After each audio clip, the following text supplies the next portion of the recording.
ಕುರ್ಚಿ ಜಟಾಪಟಿ ನಡುವೆ ಶಾಸಕ ಪ್ರಭು ಚವ್ಹಾಣ್ ಶಾಕಿಂಗ್ ಹೇಳಿಕೆ. ಸಿಎಂ ಸಿದ್ದರಾಮಯ್ಯ ಯಾವುದೇ ಕಾರಣಕ್ಕೂ ಕುರ್ಚಿ ಬಿಡಲ್ಲ. ಡಿಕೆ ಶಿವಕುಮಾರ್ ಮುಖ್ಯಮಂತ್ರಿ ಆಗುವುದಿಲ್ಲ. ದೇವನಹಳ್ಳಿ ಕೆಂಪೇಗೌಡ ಏರ್ಪೋರ್ಟ್ ನಲ್ಲಿ ಶಾಸಕ ಪ್ರಭು ಚವ್ಹಾಣ್ ಹೇಳಿಕೆ. ನಾವು 3 ವರ್ಷದಿಂದ ಕಾಂಗ್ರೆಸ್ ನೋಡ್ತಾ ಇದ್ದೇವೆ. ನನ್ನ ಅನುಭವದ ಮೇಲೆ ಹೇಳ್ತೀನಿ, ಯಾವುದೇ ಕಾರಣಕ್ಕೂ ಸಿಎಂ ಸಿದ್ದರಾಮಯ್ಯ ಕುರ್ಚಿ ಬಿಡೋದಿಲ್ಲ. ಕೇಂದ್ರದಲ್ಲಿ ಕಾಂಗ್ರೆಸ್ ಹೈಕಮಾಂಡ್ ವೀಕ್ ಇದೆ, ನಿರ್ಣಯ ತೆಗೆದುಕೊಳ್ಳೋದಿಲ್ಲ. ಕಾಂಗ್ರೆಸ್ ಹೈಕಮಾಂಡ್ ವಿಕಲಚೇತನವಾಗಿದೆ. ನಮ್ಮ ಸಿದ್ದರಾಮಯ್ಯ ಅವರೇ ಬಹಳ ಅನುಭವವಿದೆ.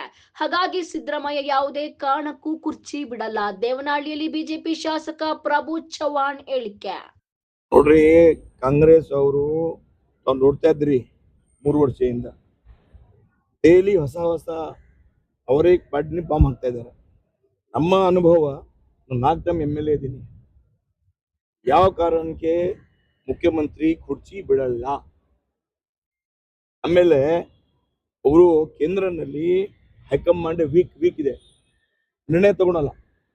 ನಮ್ಮ ಹೈಕಮಾಂಡ್ ಅಂದ್ರೆ ರಾಜ್ಯಾಂಗ ನಿರ್ಣಯ. ಈ ಹೈಕಮಾಂಡು ಕಾಂಗ್ರೆಸ್ ಹಾಕೊಂಡು ವಿಕಲಚೇತನ ಈ ತರ ಹೈಕಮಾಂಡ್ ವೀಕ್ ಇದೆ, ಅವರು ಡಿಸಿಷನ್ ತಗೊಳ್ತಾ ಇಲ್ಲ. ಆಮೇಲೆ ನಮ್ಮ ಸಿದ್ದರಾಮಯ್ಯ ಅವರ ಬಹಳ ಅನುಭವ ಇದೆ.